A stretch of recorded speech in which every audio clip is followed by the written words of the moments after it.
2024 চনৰ অক্টোবৰ-নৱেম্বৰ মাহত যি আছাম পুলিচৰ এক্সাম হৈ গ'ল ফিটনেছ, তাৰে কিছু কুৱেশ্যন লৈ আহিছোঁ। যিসকলে পাছ কৰিছে বা উত্তীৰ্ণ হৈছে তেওঁলোকৰ কাৰণে ভাল কিছু কুৱেশ্যন লৈ আহিছোঁ। তাৰে ভিতৰত প্ৰথম কুৱেশ্যনটো হৈছে, ভাৰতৰ প্ৰথমজন প্ৰধানমন্ত্ৰী কোন আছিল? প্ৰধানমন্ত্ৰী কোন আছিল? ইয়াৰ শুদ্ধ উত্তৰটো হ'ব অপশ্যন নম্বৰ এ, জৱাহৰলাল নেহৰু।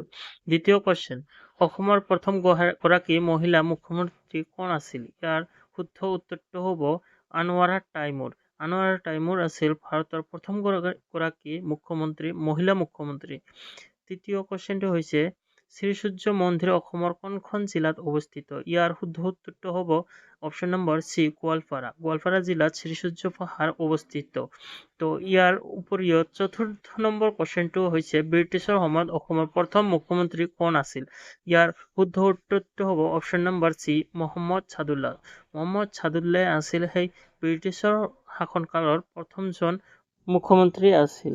তো আপোনালোকে যদি ভিডিঅ'টো ভাল পাইছে তেনেহ'লে চেনেলটো ছাবস্ক্ৰাইব